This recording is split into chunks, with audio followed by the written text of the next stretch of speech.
वालेकुम वरहमतुल्लाहि वबरकातुहू। उम्मीद करते हैं सब ठीक ठाक होंगे, खैरियत से होंगे।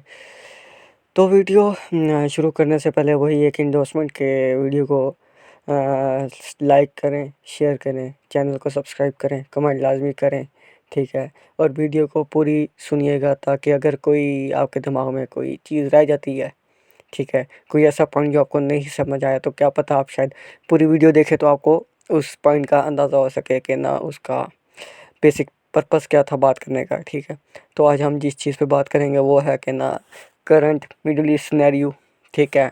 इमाम खुमैनी शहीद की शहादत के बारे में, ठीक है।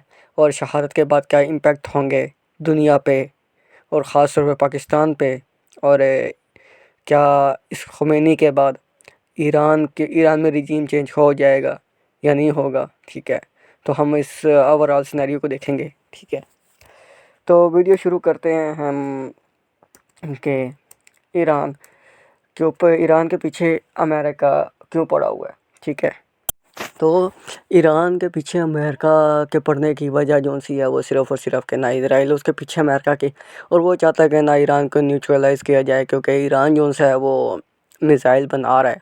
और मिसाइल चलो बना रहा है, लेकिन इसराइल को इससे क्या मसला है? इसराइल को इसलिए मसला है कि ईरान जो है बेसिकली आईसीबीएम बना रहा है, यानी कि ना इंटरकॉन्टिनेंटल में बैलिस्टिक मिसाइल।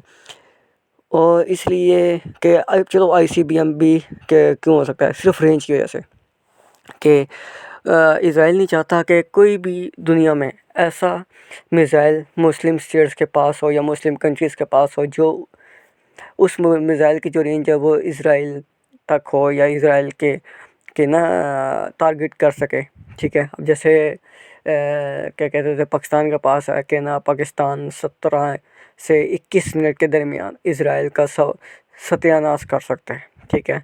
तो वो कहते हैं कि पाकिस्तान को ये जोनसन अपनी रेंज कम करनी चाहिए, लेकिन पाकिस्तान कहता है कि भाईजान हमारा मिसाइल हमारी मर्ज़ी, ठीक है।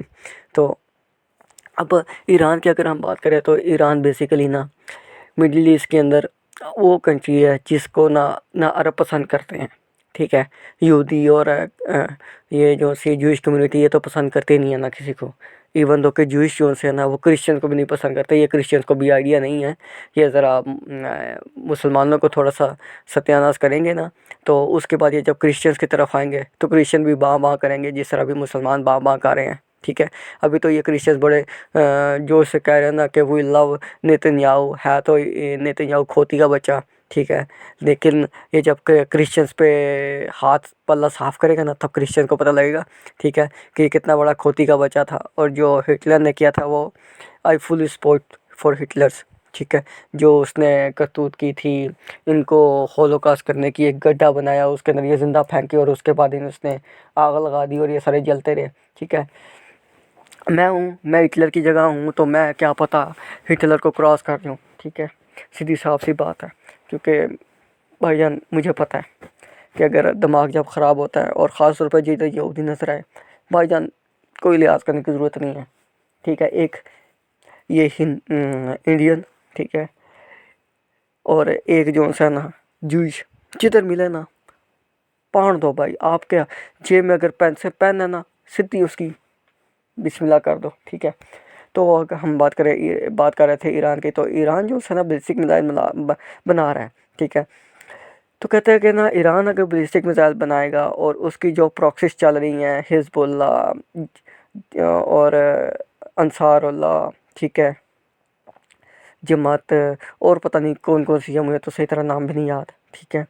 तो अगर उसको उसने ईरान ने मिसाइल देना शुरू कर दिए उन तंजीम को, ठीक है, तो वो इसराइल का क्या असर करेंगे ये इसराइल बखूबी जानता है। तो इसी वजह से ना इसराइल ने अमेरिका पे दबाव डाला हुआ था कि ना वो ईरान के ना जो ईरान ने बनाए हुए हैं इनरिचमेंट प्लांट है यूरेनियम के, ठीक है, उनको तबाह करे ताकि जो है ना ये मिसाइलों वाला थोड़ा सा कारनामा तो कम हो सके। क्योंकि न्यूक्लियर प्लांट वाला जो इशू है ना वो खुमैनी साहब अपनी हयाती में ना करके गए थे कि ना हम न्यूक्लियर प्लांट नहीं बनाएंगे, लेकिन मेरे हिसाब से ये जो है ना इनकी सबसे बड़ी गलती थी न्यूक्लियर मिसाइल ना बनाना, ठीक है। अब जैसे पाकिस्तान पे था, पाकिस्तान पे इन्होंने बड़ा जो है ना वो प्रेशर वगैरह डाला, लेकिन पाकिस्तान मोजज़ाती तौर पे बच गया, ठीक है। अब ये अल्लाह ताला ने क्या इसके अंदर चीज़ रखी हुई है पाकिस्तान के अंदर, कि जब भी पाकिस्तान की सालमियत पे ख़तरा आया तो अल्लाह ताला की तरफ से मोजज़ाती तौर पे, करामाती तौर पे, ठीक है, कोई ना कोई ऐसा बंदा आया है जिसने पाकिस्तान को आगे बचाया। अब जैसे हम बात कर लें जनरल आसिम मुनीर साहब की, ठीक है, अभी तक तो ये जो है ना बेस्ट आर्किटेक्ट माने जा रहे हैं पाकिस्तान के लिए, ठीक है। जो जो चीज़ मस्ती करी थी उस चीज़ को ये जो है ना तफे तुफे मार के सीधा कर रहे हैं। अब जैसे बीएलए है, बीएलए का इन्होंने जो है ना, अगर बीएलए सारी की सारी ज़मीन पे लंबी पाई हुई है, ठीक है। और दूसरी तरफ तालिबान थे, तालिबान भी इन्होंने माशाल्लाह, ठीक है, हम तालिबान पे भी डिटेल में बात करेंगे अगली किसी भी वीडियो में, ठीक है। तो तालिबान भी जो है ना इन्होंने चंगे रगड़े हैं, चंगा मांडा फेरा है, ठीक है, शलवारें छोड़ के भागे हैं, ठीक है। और वो जो कहते होते थे ना कि पंजाबियों को देख के तालिबानों ने, ठीक है, शलवारें, लड़कियों की शलवारें या औरतों की शलवारें पहनना शुरू कर दी थी डर के मारे। तो वो आजकल हमने देखा भी है कि भाईजान क्या क्या वहाँ अफ़गानिस्तान में क्या चल रहा है तालिबानों पे, ठीक है। तो वो भी हम ज़रा और बात करेंगे, क्योंकि ये जब हम इस तरह बात करते हैं ना तो अफ़गानिस्तान में बहुत से लोगों के, बल्कि बंदों के पाकिस्तान में भी बहुत से लोगों को तकलीफ़ होती है, उनका भी हम ज़रा किया तिया पाँचा करेंगे, ठीक है, चंगा टका के। तो अभी हम ईरान पे बात करते हैं। तो ईरान जो है ना बेसिक मसला था ईरान के बैलिस्टिक मिसाइल और यूरेनियम ना बना ले, यानी कि ना यूरेनियम इतना इनरिच ना कर ले कि वो जो है ना न्यूक्लियर टेस्ट कर ले। तो वो फतवा तो उन्होंने दे दिया, वो तो था खुमैनी साहब ने। लेकिन क्या था कि ना इस मिडिल ईस्ट को ना सिवाय ईरान के बाकी तमाम जो है ना मुस्लिम कंट्रीज़ वो न्यूट्रलाइज हो गए थे टुवर्ड इंटरेस्ट ऑफ क्या कह सकते हैं इसराइल, ठीक है। सऊदीया से लेके कतर, ओमान, बहरीन सब तक, ठीक है।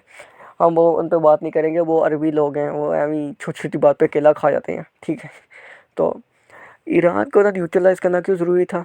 सिर्फ़ और सिर्फ एक वजह, ऑयल। ऑयल बहुत है इसके अंदर, क्योंकि ये ऑयल जो है ना अन्य भाव एक्सपोर्ट कर रहा है रशिया और चाइना को, ठीक है। तो इस वजह से जो है ना इसकी इकॉनमी स्टेबल थी तो इन्फ्लेशन हुआ हुआ था इनमें काफ़ी, ठीक है। तो प्रोटेस्ट करवाने की कोशिश की थी इन्होंने, यूएस ने, ठीक है, कि वो जो है ना रिजीम चेंज कर पाए, लेकिन वो नहीं हो सका, ठीक है, जिन्नात की वजह से। एज़ यू नो कि मैं जिन्नात किनको कहता हूँ, ठीक है। तो जिन्नात की वजह से नहीं हो सका। तो दूसरी तरफ जो है ना यूरेनियम, ठीक है। तो यूरेनियम की वजह से जो है ना इसने इराक को न्यूट्रलाइज करने की कोशिश की और नहीं हुआ, ठीक है। खुमैनी साहब के ऊपर काफ़ी अटैक हुआ है, लेकिन वो ज़ाती तौर पे भाग जाते थे, ठीक है।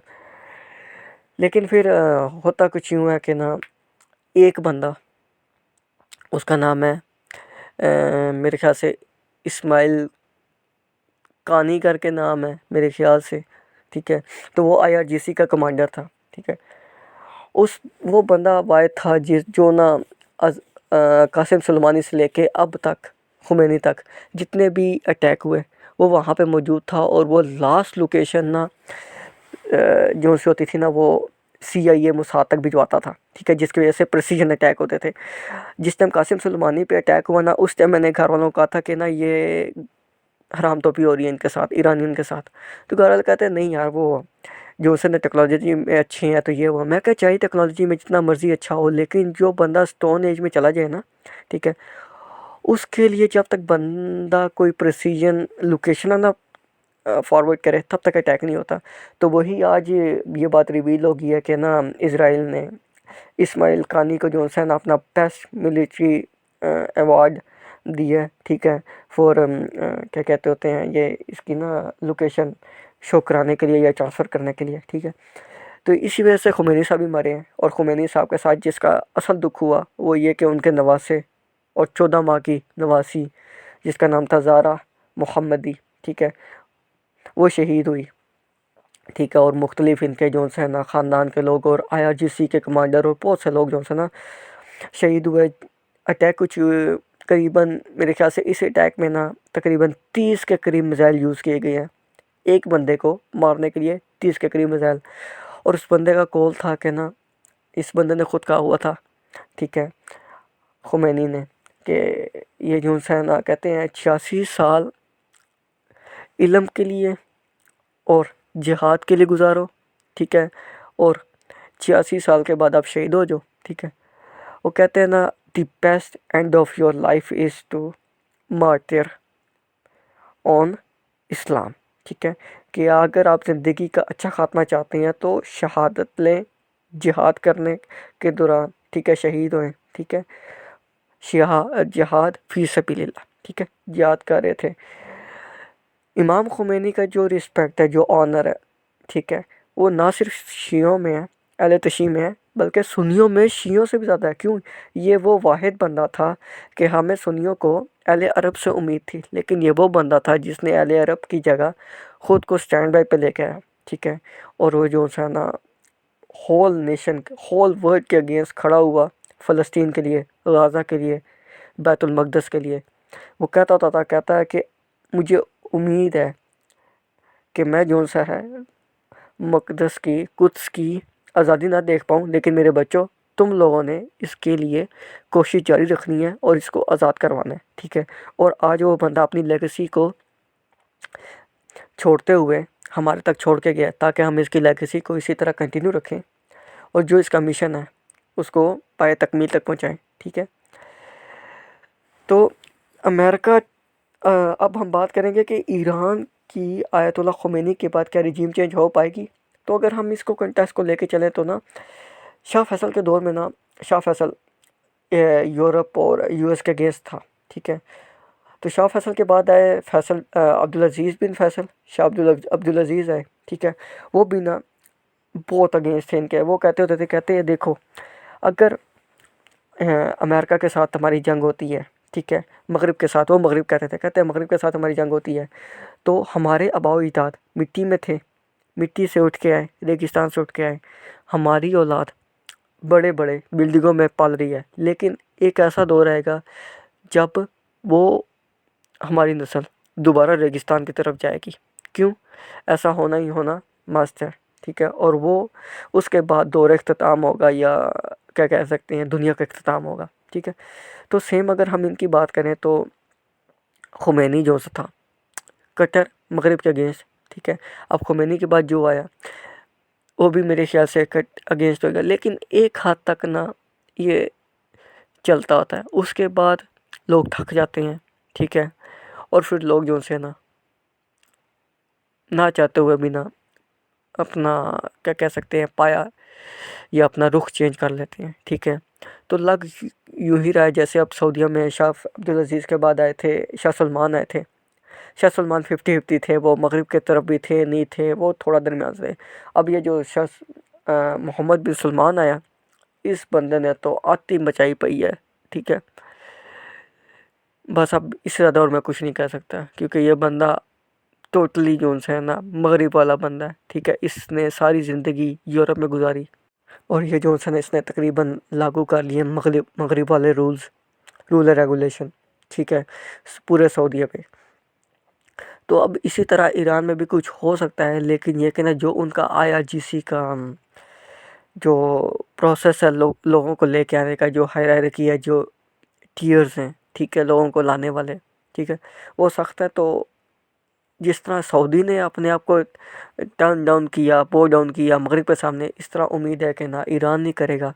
और दूसरी तरफ ईरान के बाद जो टारगेट है मगरिब का, वो तुर्की है, और तुर्की के बाद जो असल टारगेट है मगरिब का, वो है पाकिस्तान। क्यों? पाकिस्तान एक मौज़ा है, इन्होंने काफ़ी दफ़ा पाकिस्तान को तोड़ने की कोशिश की इमरान खान के दौर में। ठीक है, वो अब थ्योरीज़ हैं, वो खुलेंगी तो फिर लोग जो से अकेला खा जाते हैं, तो वो भी मैं किसी दिन खोलूँगा कि वो थ्योरीज़ क्या क्या थी। ठीक है, तो उस पर भी हम किसी दिन बात करेंगे। तो ठीक है, तो अब मगरिब का असल टारगेट पाकिस्तान है, लेकिन ये कहना पाकिस्तान को खुमैनी के बाद ना ईरान पे एतबार है, ना तुर्की पे एतबार है, अरब पे तो एतबार है ही नहीं। ठीक है, चाइना पे एतबार कह सकते हैं, लेकिन मफाद की हद तक, क्योंकि जो चीज़ चाइना को चाहिए वही पाकिस्तान को चाहिए, दोनों को सर्वाइवल चाहिए अगेंस्ट मगरिब। ठीक है, तो अगर चाइना पाकिस्तान की मदद नहीं करेगा, पाकिस्तान चाइना की मदद नहीं करेगा, तो ये दोनों डूब जाएंगे। ठीक है, और इनके साथ आजकल बांग्लादेश भी आ गया। ठीक है, और पाकिस्तान जो है वो अपने आप को सर्वाइव करने के लिए ताबड़तोड़ कोशिश कर रहा है। ठीक है, ताकि वो जो है ना एक, क्या कहते हैं, स्टैंड, या एक, क्या कह सकते हैं, सर्वाइवल वाली इकोनॉमी से बाहर आके ना एक प्रॉपर ग्रोथ की तरफ जाने वाली इकोनॉमी की तरफ आ सके। ठीक है, तो ये कुछ थी अपडेट कह सकते हैं, एनालाइजेशन कह सकते हैं। ठीक है, थोड़ी सी इंफॉर्मेटिव बेस आपके लिए ये वीडियो थी। ठीक है, उम्मीद करते हैं आपको पसंद आई होगी। तो वीडियो को लाइक शेयर सब्सक्राइब करना मस्ट है। दुआओं में याद रखना, जाते जाते खुमैनी के लिए दुआए मग़फ़िरत कर लें। ठीक है, अल्लाह ताला उनकी शहादत को कबूल फ़रमाए और हमें भी इसी राह पे चलने की सआदत नसीब फरमाए। दुआओं में याद रखिएगा। तो खुमैनी के लिए इन्ना लिल्लाहि व इन्ना इलैहि राजिऊन। अल्लाह हाफ़िज़।